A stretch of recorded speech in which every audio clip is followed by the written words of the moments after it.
What's up, guys? It's Jughead here, just a down-to-earth guy trying to bring you some down-to-earth content. Welcome back to our Hunter x Hunter 1999 series. Today we're going to be watching episodes 6 and 7. I believe this is where we are finally going to be starting the first phase of the exam, which, to my memory, if it serves me correct, is we enter the tunnel. We are going to meet Konpa. I think we're gonna see Hisoka because he chopped those guys' arms off, but I remember some of you saying way back then that it was either not in the original anime or it was completely altered because of the censorship from what it was in the manga or the original anime, so I don't even know if that takes place or not. And then we're gonna be going on the marathon following Sato's to the end of the run, and that is where during that we have Gon and Killua bond a little bit. We hear Gon talk about his past, why he wants to become a hunter. We have Killua kind of talk about himself, that he doesn't really care about becoming a hunter, just want to take the exam. And then Kurapika inquires about Leorio, because Leorio only cares about money, but he reveals that he wants to become a doctor. So I think this is going to be a very exposition dialogue based episode. And at the end of the episode is when we really saw Hisoka, because I thought Hisoka tried to kill Sato's because he thought he was a phony, but then he ended up killing somebody else who was an actual phony. And then we enter the swamp, I believe. I think I have that correct, but that's why we're watching it all over again. Gonna trigger my memory from the 2011 series while also seeing it artistically, aesthetically, and canonically unique and different. So without any further ado, we shall move on to the episode. Okay, so Hunter x Hunter 1999 episode 6 in 3, 2, 1. Let us begin. Let's watch. Remember, this is more laid back and casual because I've already seen this canonic-wise, story-wise. I'm just laying back. You should too. Let's see.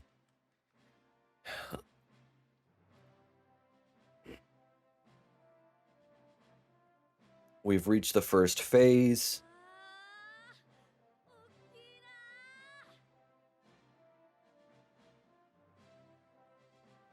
Little boy coming from a small island to now seeing a full city, multiple story buildings.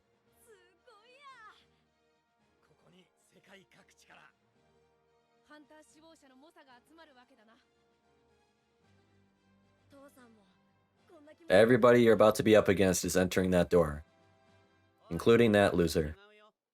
Never mind, he knows where he's going. He knows where he's going, never mind. Oh yeah, I forgot. You went through the little restaurant and went to the back. You tell the owner, hey.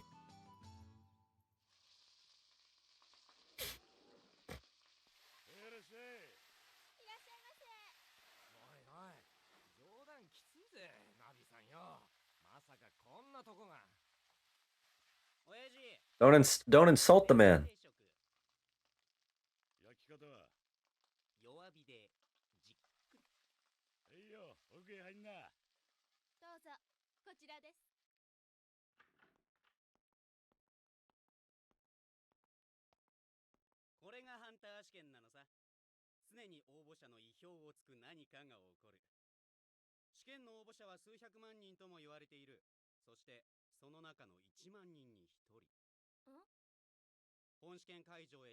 Hey, 1 in 10,000, but we know Gon is 1 in 10 million.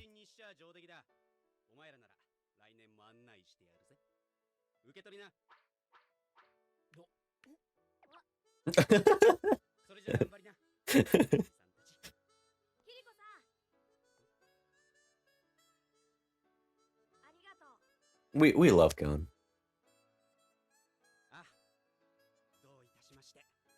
A kid without morals, but he has manners.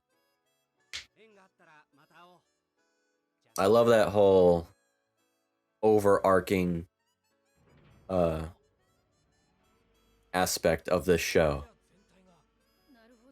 All this violence, all this stuff, but you still get those memories of thank you, please, I'm sorry, thank you for helping me, handshakes, hugs, stuff, simple stuff like that still brings out the humanity.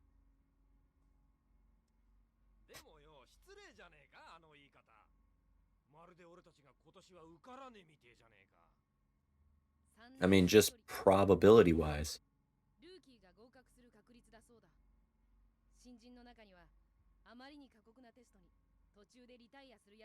Yeah, that was just the probability just to make it to this moment.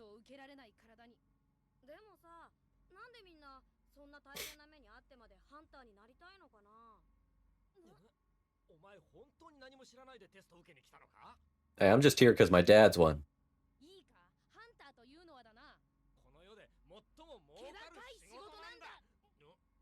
Oh, there we go. Most well paid.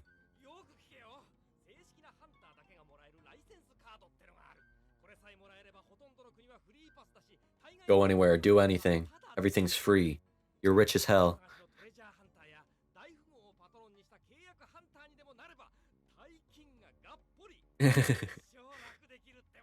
Kurapika cares about the honor. Yep, keep order between... Yep. It's good to have both sides, because then you get to meet in the middle.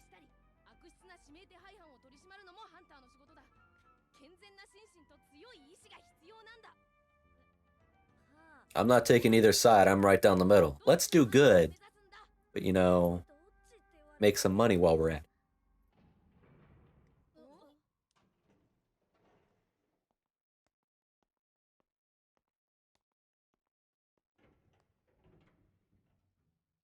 I just realized we're about to see Killua for the first time. I want to see how different he looks from the 2011 animation. Yeah, because they made it here this far.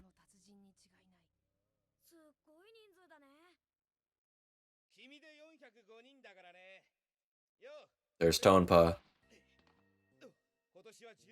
He looks very similar.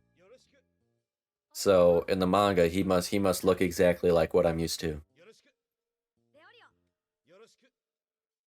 That's me, yeah. At most, let's fist bump. I don't like shaking people's hands.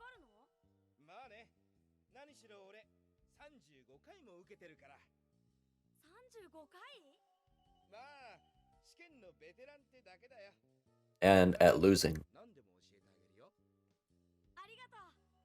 Hindsight is 20/20. Don't listen to this asshole.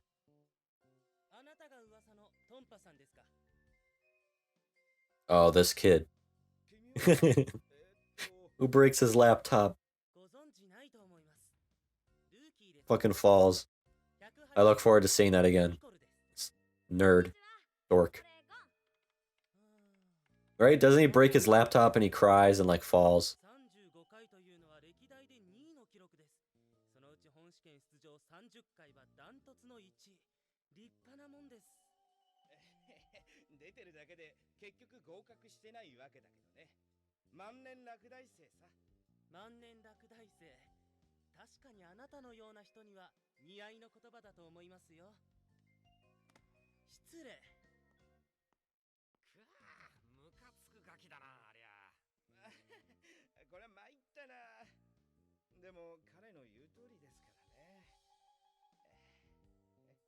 Want a soda?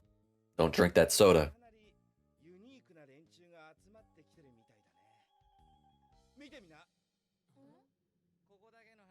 Hanzo! Killua! His hair is not as long and bushy.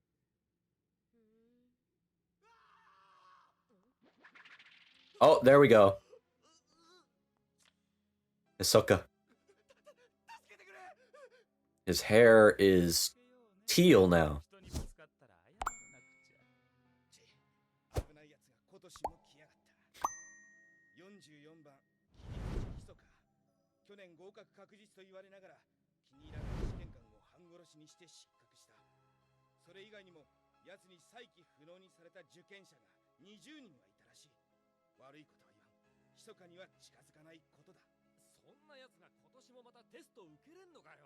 Yes, it's the hunter exam.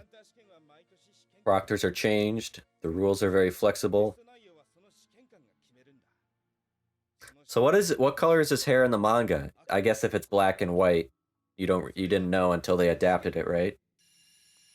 So they chose turquoise. Or not turquoise, like a teal, blue, green.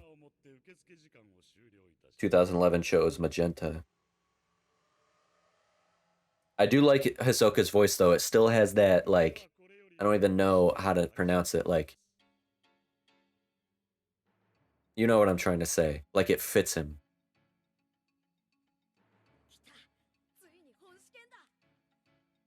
Like, a blend between eerily sinister and charming at the same time. Kind of just, like, flowing out. Very confident, but nonchalant.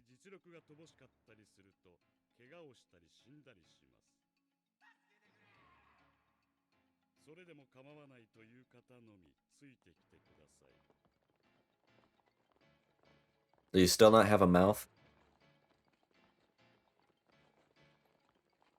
I think it's going to take me a bit to get used to how Killua looks in this. Yep, still got no mouth. Remember back then I thought he was wearing a mask or something?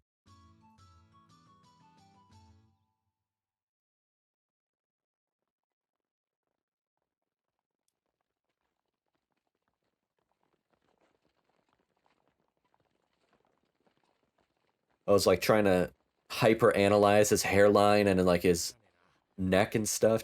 He's wearing a mask. That's why he doesn't have a mouth. Just seems Togashi decided we're not going to give him a mouth. Now he will start skipping. Does he skip in this too? Or is he just run? Or is he a speed walker?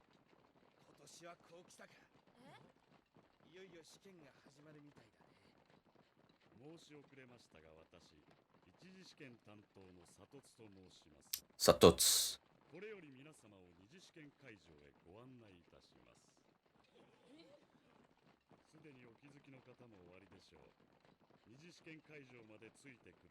You must have peak endurance.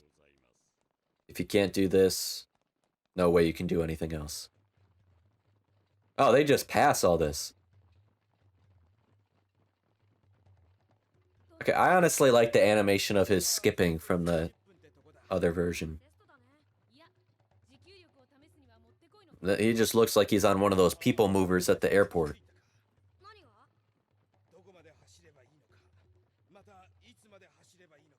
You run until you don't have to anymore. You run until you don't.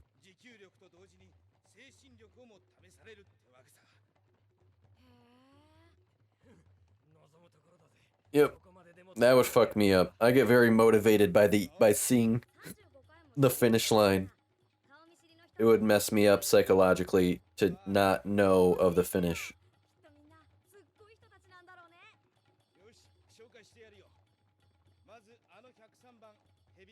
I also really like to see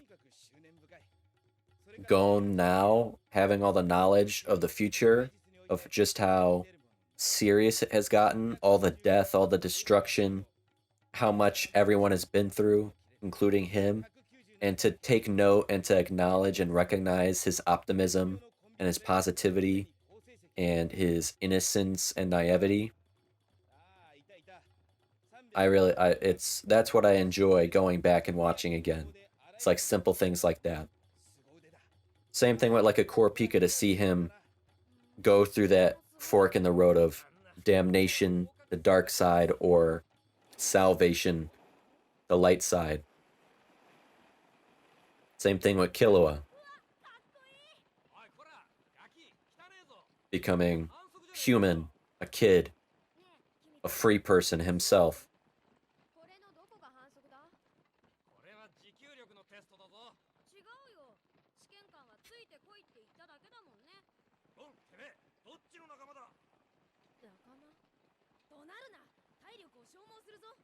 Exactly what Kaluta said, right? Friend? Like he's never heard that word before. Or never considered it.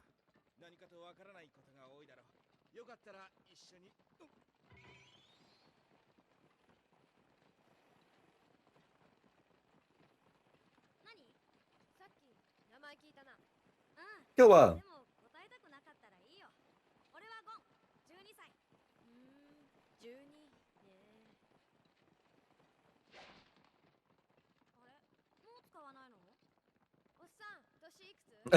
Old man.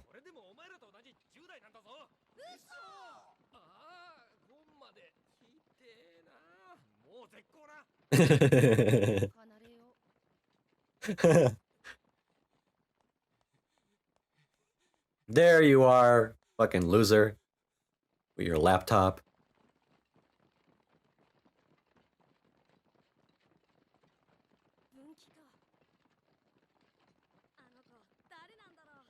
I love the humor. Like, that's what I love.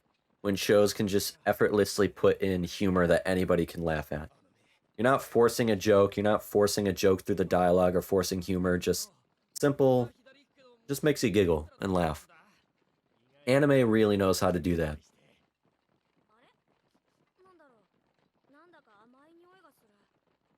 Something that especially live action cannot do anymore. Live action, humor is so forced now. I think maybe that's the point. Such the freedom and creativity that you can express humor in so many other ways. You can in live action. It's because, like, it's hard to make me laugh, but I watch and I giggle or I laugh and it's just so effortless and natural.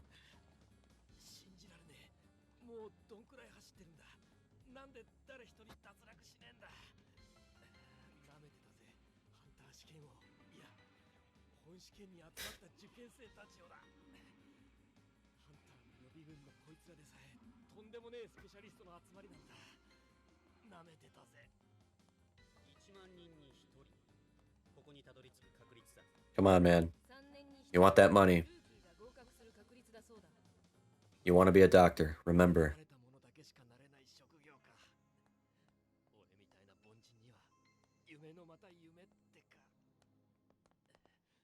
Come on.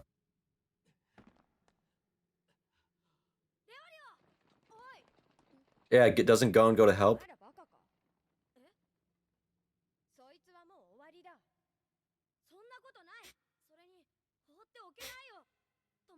He's my friend, yep.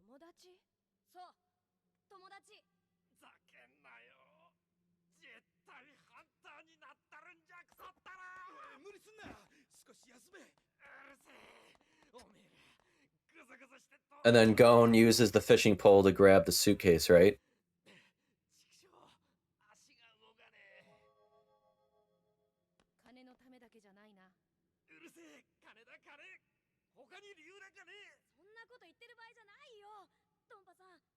I don't remember this in the when I watched originally. Like them caught standing back so far. I thought they were still running and then he just went shirtless and just whoo, whoo, whoo.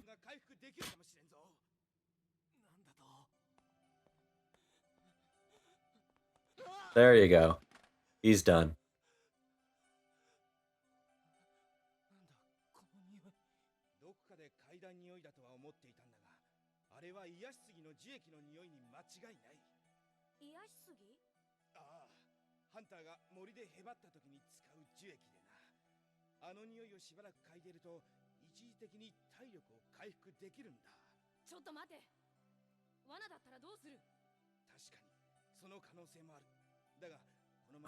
I don't like anything he has to say, even if I've never even... This was not in the other anime. This is all new to me, I think. I do not remember any of this.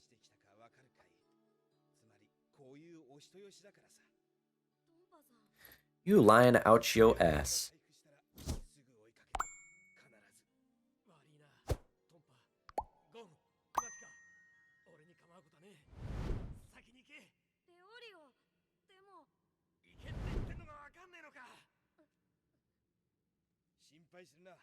俺がついてる。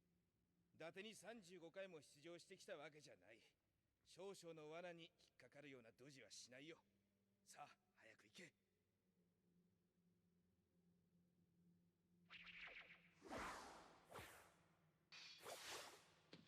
I'll hold this for you.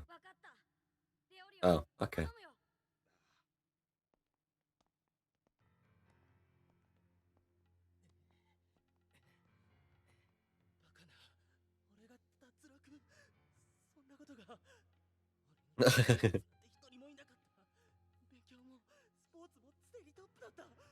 Sports?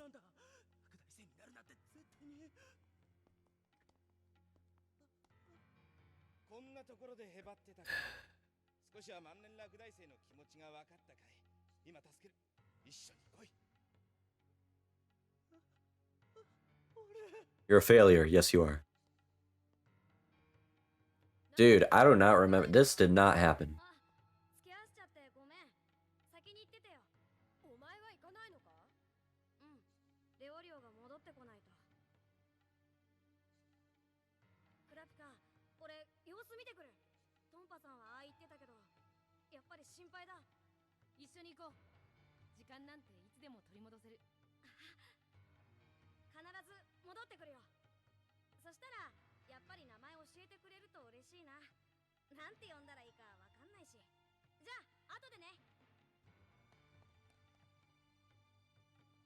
This shit did not happen. It is so much more complex.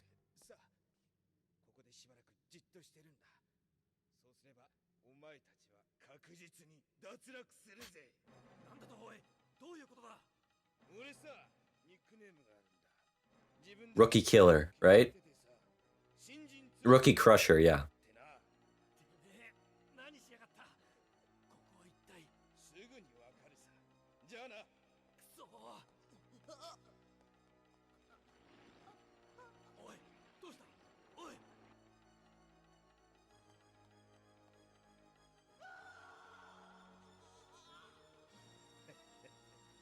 I like that the 2011 version omitted all of this because this seems rather pointless and bad pacing for the story.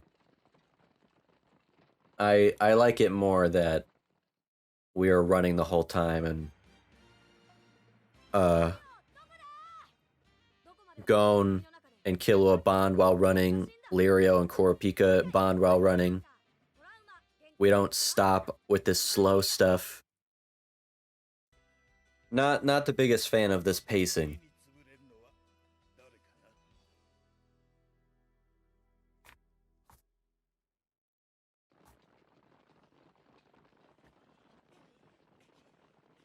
This might be so close to how the manga was, the canon and stuff, but I like how the 2011 version changed this.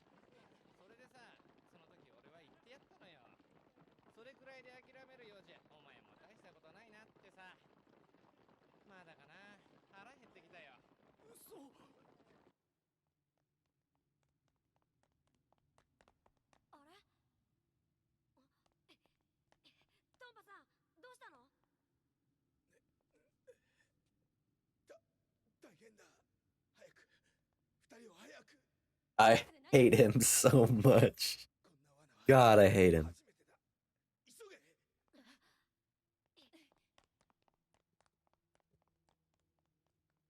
So does this replace the soda that he tried to get people to drink in the 2011 version? Just to also show that he's a sinister bad guy? Rookie crusher? But it was just, let's have 30 seconds and it's over, while this is like, we dedicated 15 minutes to this whole thing.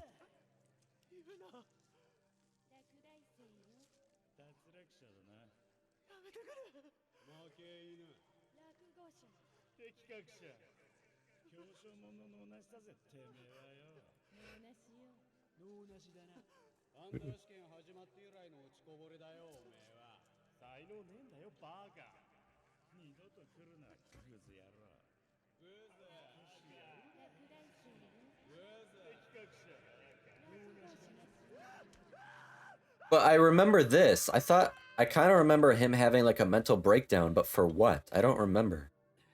Or am I thinking of something differently?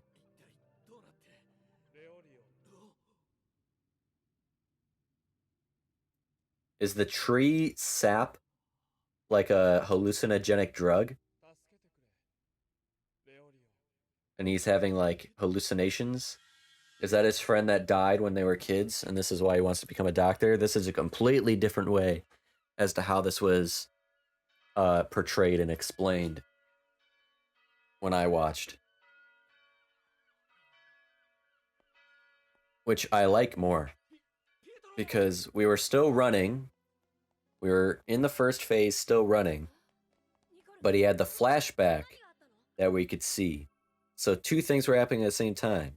The flashback, but we were still progressing through the story. Here, he's having a hallucination, and we're not even, like, participating in the marathon thing. I don't know.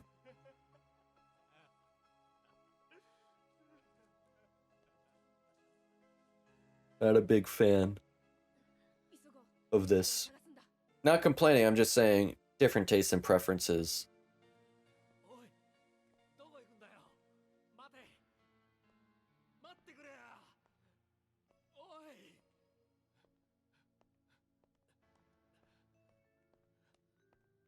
Because I guess it plays into the idea that this isn't a race, so, but it's a marathon. As long as you make it to the end. But in the other version, once Sato's crossed that line is when the door started to close and you had to reach it.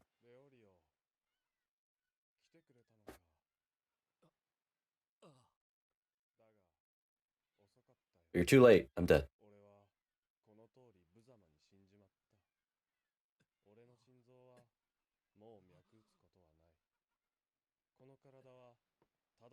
This is much deeper psychologically.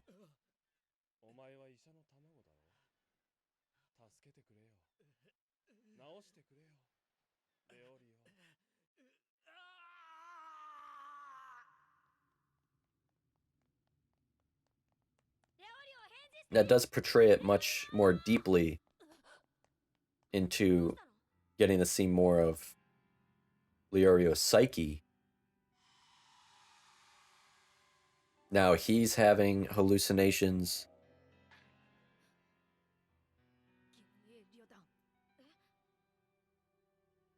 Is it all their worst fears? The kid with being a dropout of failure, Leorio confronting his friend's death, Kurapika confronting the Phantom Troop.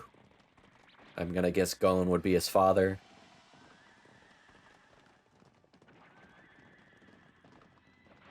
Oh, or like worst memories, I guess, because he's having flashbacks to his entire clan being destroyed.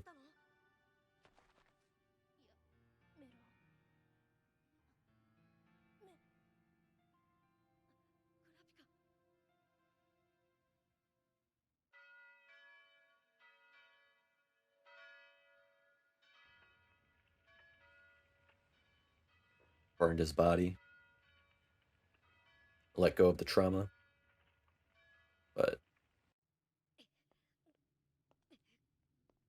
hold on to the goal, the vision. Gon, strong as hell. Then we'll see him on Zevil Island having like 4 people on his back.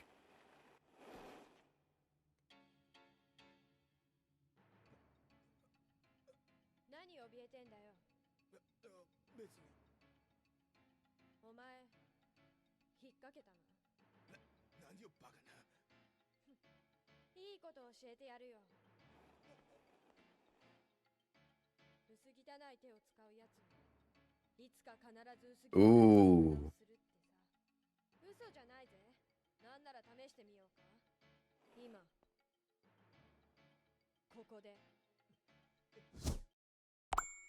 Whoops.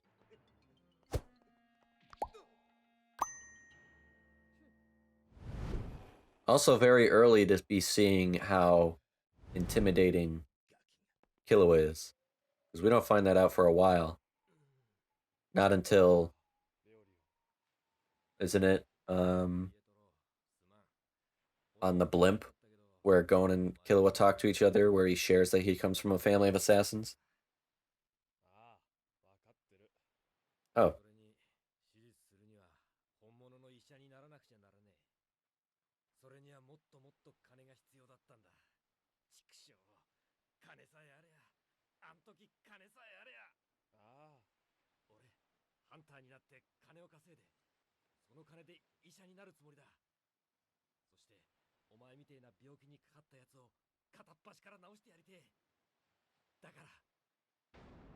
Oh, okay.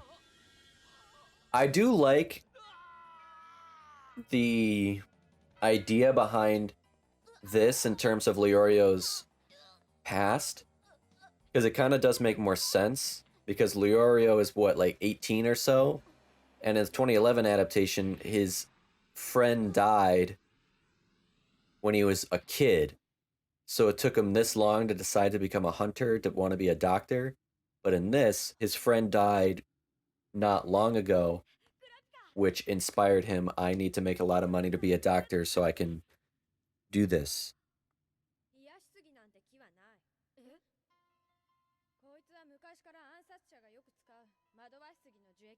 And just, it depicts just how more terrorizing it is for Leorio in his mind.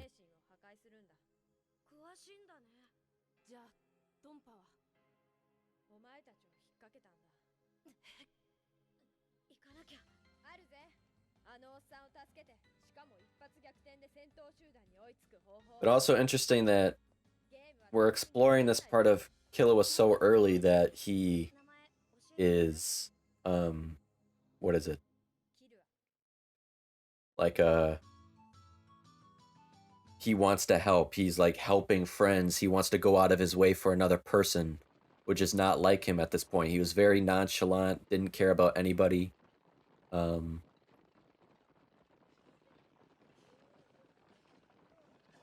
But here he's already helping people out.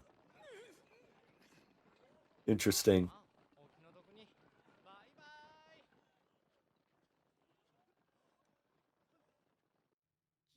And we're still so far behind and have to pass all of these people to then make it still.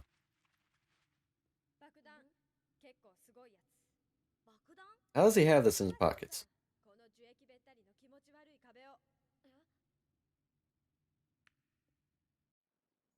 How convenient. You just have a bomb in your pocket. You're an assassin. You're also a terrorist, or what is this?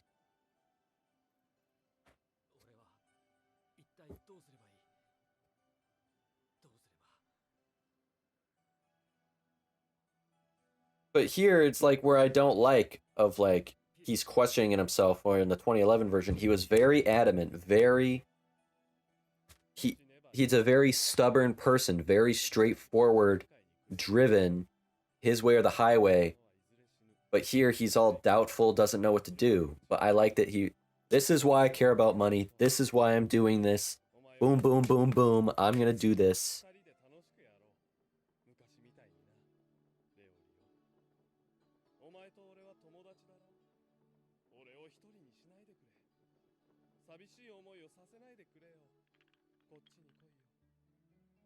This is just so fucking weird.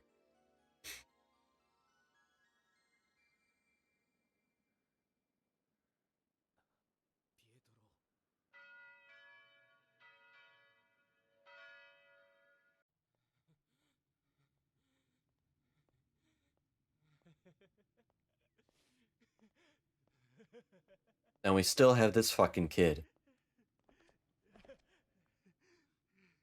He's getting too much screen time.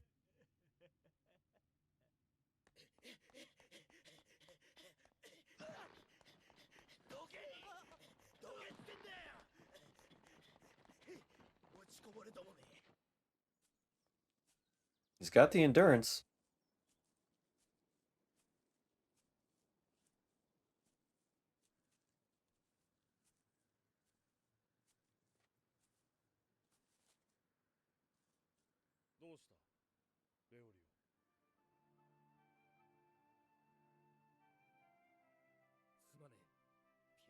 I don't want to keep following you.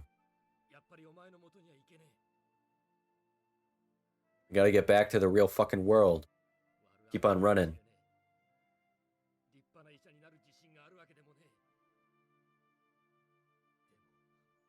でも俺はこのまま何もせずに終わりたくねえんだ。お前と同じ病気の子供を治してやりてえ。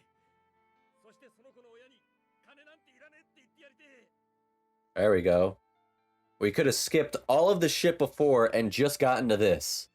生きて医者になりてえんだ。 We could have just had this instead of 許してくれ。 the 20 minutes of leading up to this.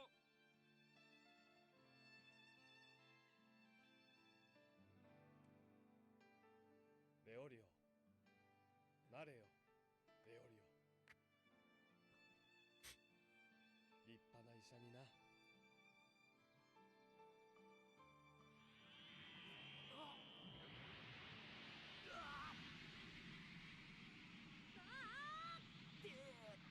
Oh, that's the bomb explosion. I was like, is he entering a fucking portal? 確かに手っ取り早い方法だがなんとも荒っぽい。 That's what she said. 引き返すことはできないな。 Now let's fucking run. We've wasted so much time. We are so behind. Let's fucking go. ピエトロ？ 壁の樹液の匂いが幻覚を見せてたんだ。トンパに騙された。幻覚？そうか。どうやら危ないところを助けられたようだな。でも It got Kurapika pretty good, but 私も危うく。俺、なんともなかったよ。確かにロンには効きそうもねえ罠だな。 yeah, I'm trying. おっさん、無駄話してる時間はない。 Yeah, he doesn't. He's not traumatized by much 次行くぜ。 勝ちって because Gon doesn't hate his father. He's not traumatized by his father's absence, his father abandoning him. It's pure curiosity. 俺の生きがいでね。怖い怖い。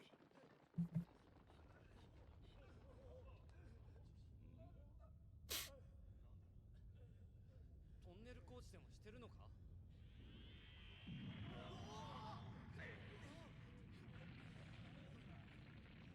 That's how they do it. They just blew a hole in the wall and cut and cut? How'd you get that far? ごめんなさい。 What? ちょっと壁壊しちゃっ How'd you know where to break through? And you ran that distance anyways. You had to. Ooh, what? そんな。今年のルーキーは一体どうなってるんだ？ They were all the way back there あの野郎。 and went all the way up. Why wouldn't you just run through the hallway? You had to run that distance anyways うるせえ。 to then cut. 頭に来ねえのかよ。 テストに障害はつきものだ。 And now you stopped everybody. Everybody stopped now, even Satots. And now we start again. Huh?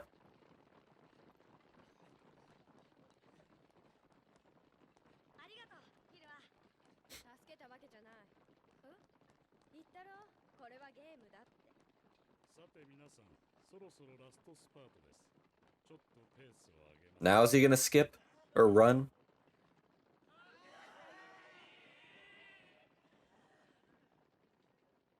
There's the exit. Oh, there he is, shirtless. Buff? Is he buff? そうだったのか、この嘘つきめ。 嘘なもんか。 That's almost shot for shot the same of that side profile, and he's running like this. でもなんねえもんはすっぱり捨ててくたちでね。 慣れるといいな。 お前に言われるまでもねえよ。死んでもハンターになったる。 いや、医者にだ。 See, that's what I like. I'm gonna be a hunter even if it kills me. で言うんじゃねえ。誤解されたらどうすんだよ。よし、行くぜ。大丈夫か、レオリオ。 ああ、見ての通りだぜ。なりふり構わなきゃまだまだいけることが分かったからな。フリチンになっても走るのさ。 Because, like, Kurapika doesn't know anything about his past now, so there's, like, no connection or, like, intimate knowledge of one another, like a bond. 嬉しそうだな。 At least in 2011, he opened himself up, vulnerable with his emotions, to tell him, これ and then Kurapika saw him a different way. and was sorry that he judged him without knowing. I like that. This is also very similar.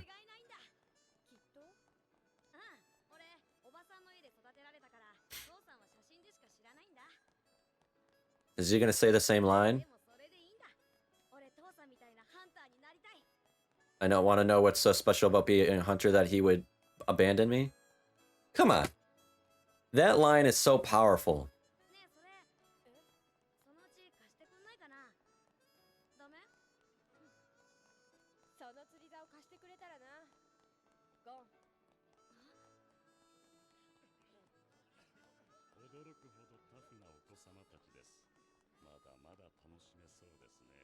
Nice. Are we gonna see the end with the phony? Hisoka tries to kill Satots, or threatens, but then kills that monkey or something that can look like a human.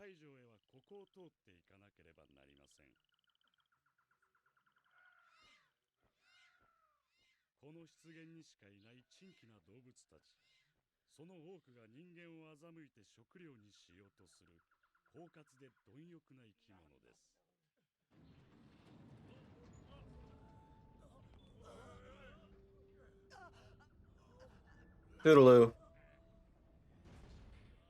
十分注意してついてきてください。騙されると死にますよ。おかしなこと言うぜ。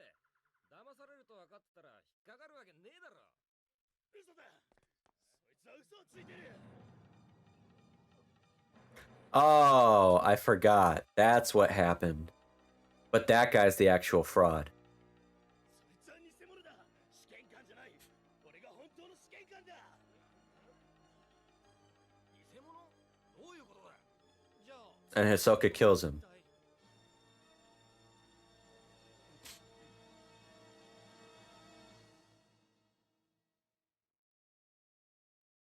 You're really gonna leave it? Oh my god. You're really gonna leave that cliffhanger? That's so annoying. That's so annoying.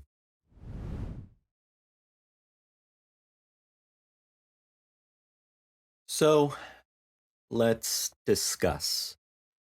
I'm gonna keep the discussion short, maybe. Depends how my rant goes, because there really isn't much to say, but I have a lot to say at the same time. I'm gonna be honest. I did not really enjoy these episodes. I really did not like these episodes very much at all. I'm gonna keep it very laid back. We're chill, casual. Got my feet up. We're good. We're keeping this very laid back, casual, yet, positive at the same time. I just don't want to come off as like a complainer or something. But I do need to discuss, and I need to critique, and I do need to review. And I'm honest. The pacing was off to me by quite a large margin, to the point, frankly, I was bored watching for stretches of time. And by the time I'm recording this discussion, I've read up to these chapters in the manga. I am starting to read Hunter x Hunter manga slowly. This isn't anywhere really faithful to the manga at all, arguably. I watched these episodes and my inclination was to read the manga because I was like, there's no way this is canon. There's no way Tagashi wrote this. There's no way the 2011 version wrote it better than Tagashi himself. This has to be written by the 1999 creators who for some reason thought they could write better than Tagashi. And to me, they clearly couldn't. I even question during this how much they understand the source material. It kind of worries me for the rest of the series a little bit. because characterization and being faithful to a source material is very important to me. This was a crucial part of the story where the exam begins, where our main squad first meet each other and make acquaintances, and how they do that. The backstories we learn, the vulnerable moments, they were all either written totally differently and for the worse, in my opinion, or they were completely non existent. So let's dive into that. Now, I'm still only 7 episodes into the anime. I have plenty of episodes left. They could be total class. I see on my filler list there is a long streak of green that says manga canon, manga canon, manga canon. So that's promising. And I don't want this to create some adaptation war. We're not going to talk about which one is better. Who cares? We're not going to talk trash without anything to back serious claims up. We're not children here. I'm going to criticize by discussing in depth with some examples, explanations, deep comprehension into the story. Again, like I said, I know the manga source material up to this point. I've read up to chapter 7 or 8, I believe. So I'll just be making comparisons and contrasts with the manga, the 1999 version, and then obviously the 2011 version too, because I'm 50 episodes ahead. The tunnel sequence, first phase of the exam in particular, is obviously what we're focusing on. The things that really stuck out to me most. We meet Tonpa, who looks amazingly similar across both adaptations and the manga. I like how he's been so accurately adapted to screen. Whereas, you know, I like the 2011 Killua look more than I even do the manga and 1999 look. Like, I can credit 1999 for really matching the manga look, but I do like Killua's look more in the 2011 version. But for Tomba, where's the best part of his introduction? In both the manga and the 2011 adaptation, Tonpa pulls 4 cans out of nowhere to offer what we know is laxative laced juice, and he wants to make a toast. I think new friendship and starting the exam. And I love that feeling in the anime of, do I gladly accept and trust this man like Gon is? Or should I be apprehensive like Leorio and Korpika? If I was offered juice by a stranger I just met who seems to be all friendly and personable and really wants to get to know me and talk, I'd be nervous. I live in Chicago. You live in any metro city for that matter, and you walk downtown, people are always trying to scam you or fuck with you all the time. Stranger fucking danger. It was such a fun little psychological test and such a good introduction into the rookie crusher that is Tonpa, his sinister side. Hearing him chuckle to himself, but then Gon drinking the juice, you were like, "No! What are you doing?" Such a great moment to showcase Gon and his more nuanced but equally sharp senses that have come from his upbringing and growing up in nature that we have little by little seen come to the surface, intriguing us, exciting us. His physical ability when he's chasing the shapeshifters and recognizing their faces, predicting the storm on the seas. We've seen that. And then here, Gon spitting out the juice, telling Tonpa, "Oh, it must have gone bad. It tastes off." He doesn't even blame Tonpa. Um, doesn't even think Tonpa's acting in malice. He figures he's just lucky he could tell that it's gone bad because growing up in the forest, he's naturally trained to have such a sensitivity to taste. And then in the background, Leorio and Korpika are just like pouring out theirs in distrust. And Tonpa is shocked because the juice was specifically formulated to have no taste or odor to give anything away. So you're just left in awe and fascination of Gon. And that's non existent here. And even something as simple as Tagashi using Tonpa to go around the tunnel and introduce us to these other unknown faces that we will get to know later on, like Hanzo, the George Costanza looking computer nerd. And wasn't this also the introduction, the first introduction to Killua as well, when Tonpa offered him juice? Killua not only drank the juice, but asked for another can of juice, and then another one, and another one. He was thirsty. We're thinking the same thing as Tonpa. How the hell is this kid how is this kid not on the ground squirming or dying? And Killua takes it upon himself in this slippery, sinister undertone that he has built up a resistance to poison and he can't die from it. And we're like, wait, he has to be the same age as Gon. Why would a 12-year-old have had to build up a resistance to poison? Where did this kid come from?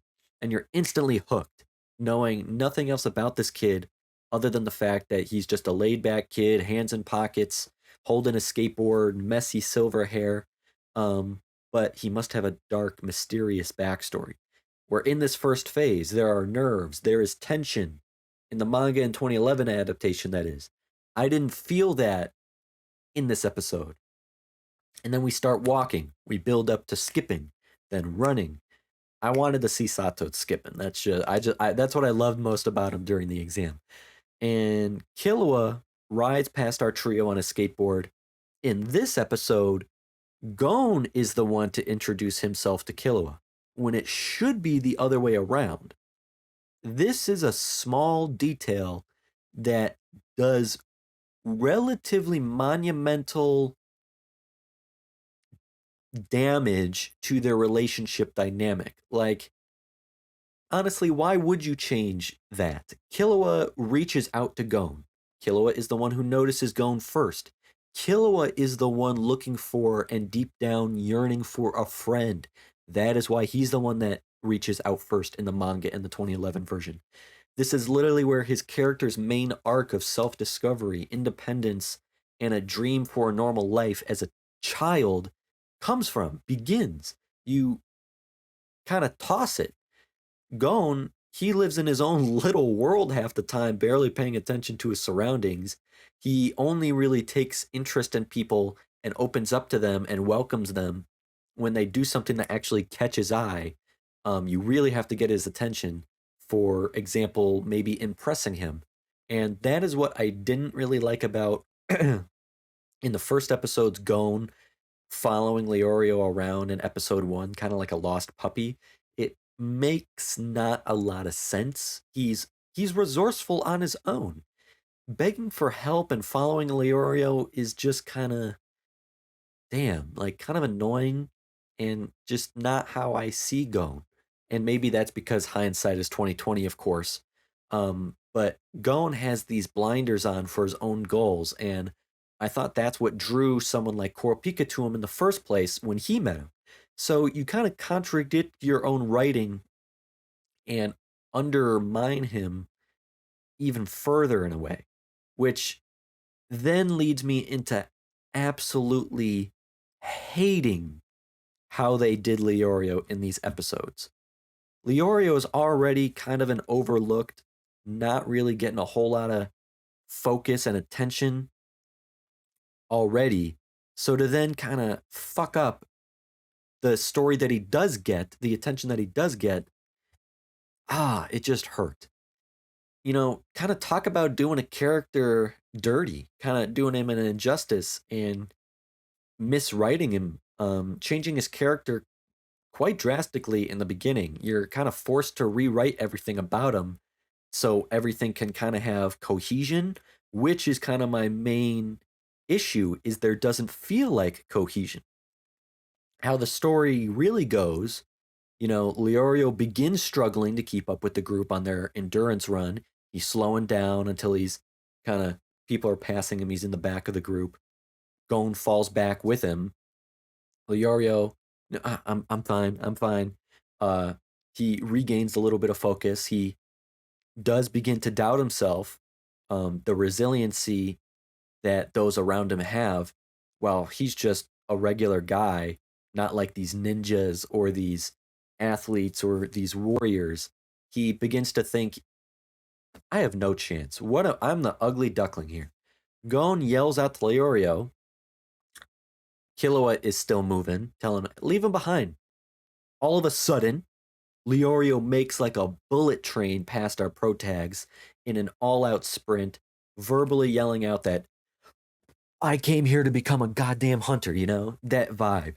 And Gon grabs his briefcase with his fishing pole, and this reinforces how we are first introduced to Leorio in the manga and in the 2011 adaptation as a very emotional, headstrong, stubborn, impulsive, loud character with a chip on his shoulder. And it reinforces how Gon takes to being impressed by others. It opens up the first sign of friendship between our two kids. Killua wants to try out his fishing pole. Gon wants to try on the skateboard.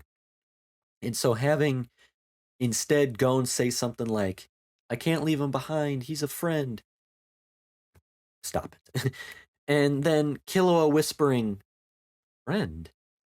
Like, fuck me, just spell it all out and explain everything to us, why don't you? You know, like, I don't like when the audience can't be trusted to keep up. Like, you couldn't trust the audience to, you know, get it themselves. We slowly understand on our own. You know, there are so many character arc and plot points that they refuse to naturally let manifest over time.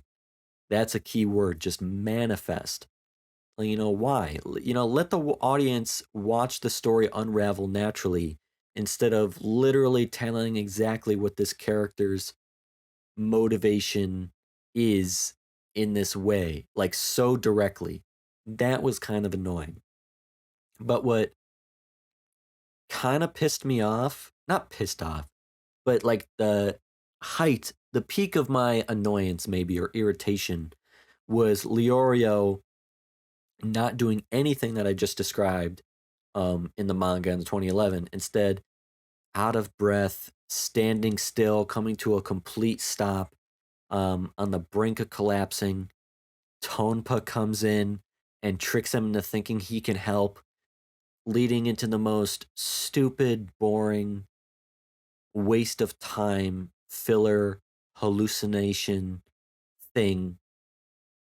I don't know. Instead of Leorio's sheer force of willpower to keep him going and achieve his goal, he gets carried away by Tonpa, you know, completely altering and rewriting the entire plot.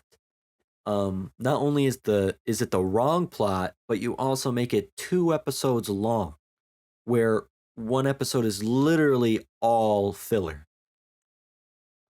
And we don't see something like, so like we get this from Tonpa, but then we don't see Tonpa, you know, paying off the Amori brothers to antagonize that computer nerd when he does collapse, dropping his laptop, shattering it into pieces in front of his eyes. He's a failure. Instead, we have to endure this guy for another 15 minutes as he wanders around the tunnel laughing, having lost his mind. And we don't see what the Rookie Crusher really means about Tonpa. When he says I live for this, you know, instead we get a hallucinogenic tree. I don't know. In the 2011 anime, this is still one of my top 10, top 15 favorite scenes in the entire series so far. I remember it so vividly because it was like I loved it. It was the first episode where I'm like, I get Tagashi's writing because of how beautiful it was and perfectly written. And Madhouse knew how to adapt it because they kept faithful to it. You know, when we turn the corner and we got to start running up an incline, holy shit. Time to exert even more energy. We can see the light at the end of the tunnel soon. This is what separates us all. Leorio is fucking shirtless. He's shredded. gasping for breath. He's in full stride, just a, let's go. His face screams of determination. Kurapika asks how he's doing. Leorio no longer cares about his image, about his appearance, which has restored and provided even more energy to keep going. Kurapika feels inspired by this, also removes his top layer robe, sprinting too, side by side. Kurapika tries to engage in some more conversation, but Leorio quickly and sassily tells him, don't waste your energy by talking. Kind of in a way dishing back at Kurapika for saying the same thing. When Kurapika told Leorio, don't waste time complaining about this kid on his skateboard. That attitude back and forth is great for their dynamic before they were friends, and more so just butting heads up until this point and disagreeing on things. But Kurapika asks him if money is truly his goal, because he can tell, just like we as viewers can tell, there's more to him in his story and his motivations than meet the eye. People motivated merely by money are not this tenacious and this spearheaded. And the most beautiful part to me was both of them being vulnerable and sharing their pasts. They're surrounded by all these strangers, but they're in this little safe space bubble right here, sharing their pasts. Kurapika choosing to first be vulnerable so that Leorio may feel more comfortable and know this is a safe space of sorts. Kurapika tells him about the Kurta clan, who are targeted for their scarlet eyes, one of the 7 most brilliant, beautiful colors in the world. All the eyes of his clan brethren were taken by the troop, and he painfully tells Leorio he plans to, take his revenge, recover the eyes. I'll become a black market hunter, and I'll do what I must. My pride is nothing compared to the suffering my brethren went through. And hearing Leorio get defensive, stating everything in this world has a price, even human life. In his anger, he tells Kurapika that if he had money, his friend would still be alive. And we're hit with the flashback sequence while we're still running, and it's a short flashback sequence. Leorio wants to become a hunter so he can afford medical school and cure other children for free so they may live. Leorio takes off, even more motivated, and you see Kurapika behind with a smile on his face because he was right about Leorio. He is an honorable, good person, and he respects him more. He's earned his respect and admiration, and he's gained new understanding because of this conversation. While at the same time, we have Gon and Killua running together ahead. Killua thinks this is boring. I hope the rest of the exam is better or harder, I mean. He doesn't even want to be a hunter. He just wanted to try out the exam because he heard it was difficult. Gon tells Killua he wants to be a hunter because his father is a hunter, but not simply just because. The most powerful line of the entire episode to me. Gon wants to know what it is about being a hunter that made his father abandon him. There must be a reason. And Killua looks at him and then kind of laughs because Gon says he's never seen his father. And he thinks that's weird, or thinks Gon is weird. Gon has only ever seen a single photo of his father. And we don't get any of the conversation that includes Kaito, obviously, but it was an amazing episode nonetheless. And the manga is written amazingly as well. And I just did not really like the 1999 version whatsoever in this isolated moment. Episode 7 was kind of just in the manga. Kurapika doesn't even really like Leorio at this point. They were just always arguing, disagreeing, completely 2 different personalities. And he doesn't respect Leorio very much because he doesn't know anything about him. Besides their teamwork back on the boat, Kurapika has no reason to be this desperate and adamant to save Leorio. The bond isn't there yet. And the pacing in this episode is just not good. It's so slow and dragged out. It's like pouring molasses.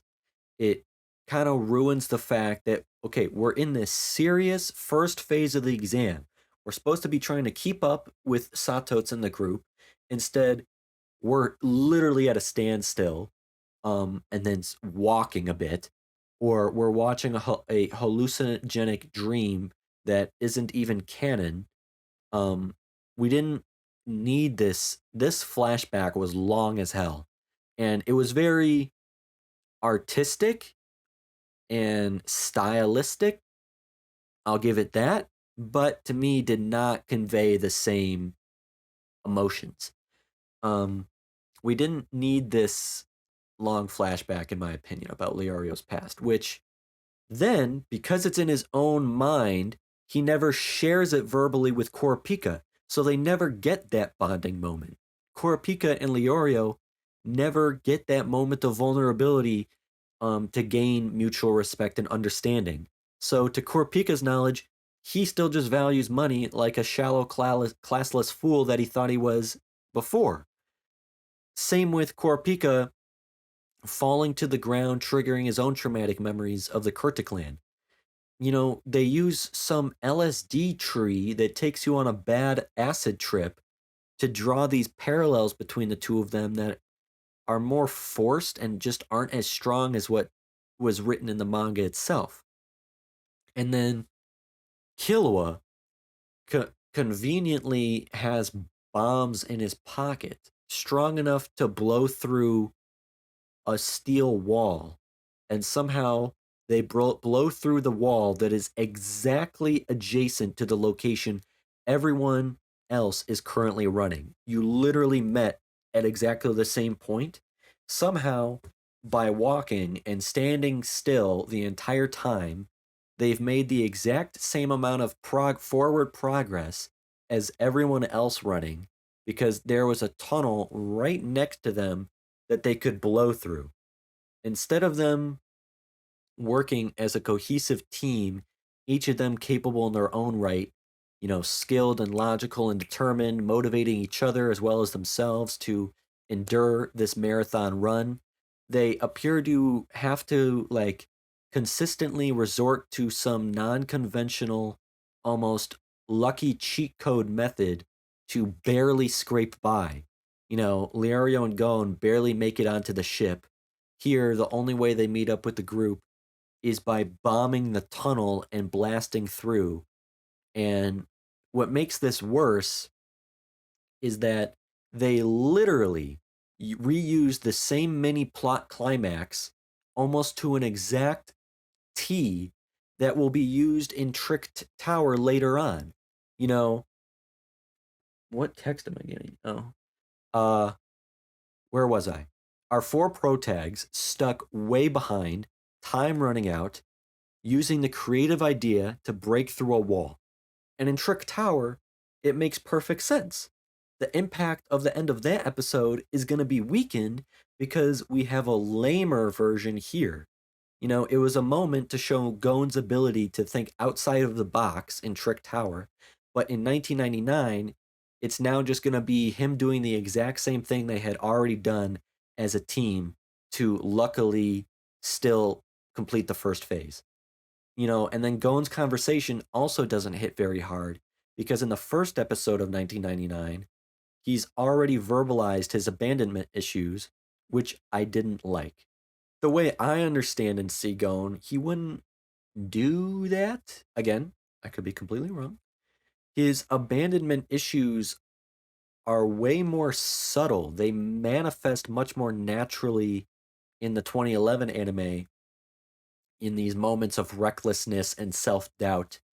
Gon never cried about it in the manga, but he does in the 1999 anime.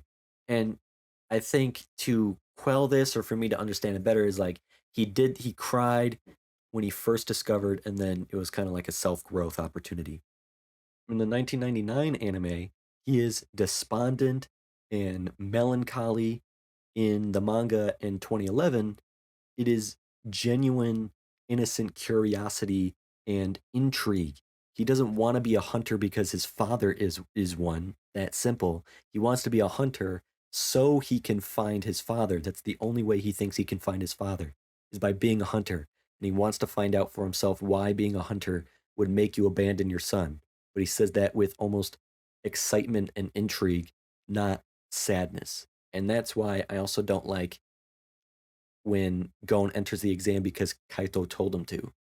I like that he made the decision himself.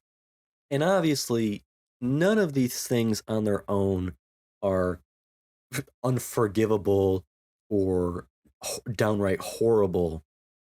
But when you have 2 straight episodes back to back making what are to me repeated abundant changes for the worse, however small or large, again, it's subjective, that to me,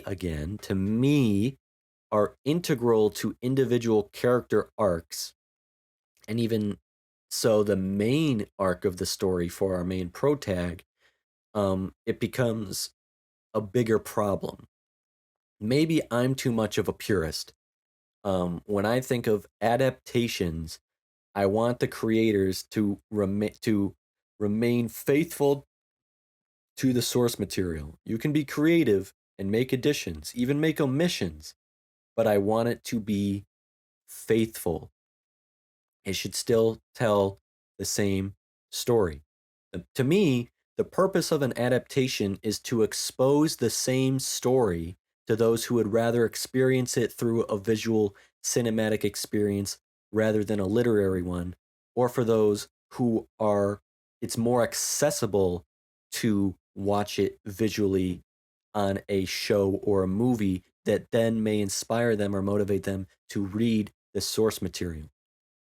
More people have watched all the Harry Potter movies and haven't read the books. And there are points where movie only fans will never know the nuances and the beautiful writing for characters like Snape or for Voldemort or for Sirius, for example, or more backstory than the movies want to include. And there's also so many MCU fans who never read any comics. And that's not a bad thing. To me, the point would be they don't if the adaptation is so good, they don't need to, because the movie or the show was that faithful that a comic reader and then a movie watcher could sit down for hours and still have an excellent conversation with minimal speed bumps or misunderstandings. And the same thing of a faithful adaptation, you don't want the Lord of the Rings movies to do a disservice to the original Tolkien books.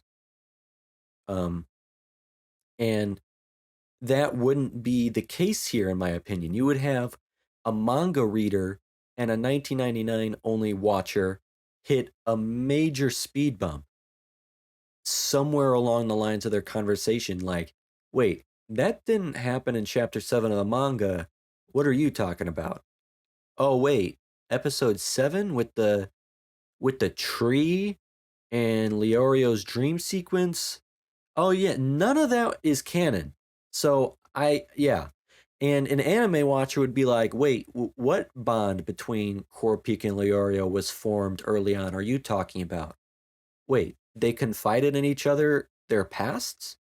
When when did Leorio tell Kurapika about why he wants to be a hunter and told him about his pet? Oh, he directly told him in the manga when they were running? Oh, well, I didn't read the manga, so I don't know that.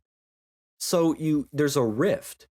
And like for like Toby Maguire Spider-Man having natural biological web slinging abilities doesn't affect his overall character when in the comics he builds his own web shooters. That was a cool change.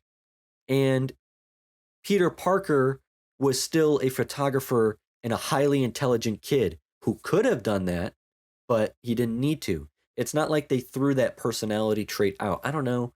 Maybe I'm literally talking absolute nonsense and I should just shut up. I hope I don't piss anybody off with this viewpoint.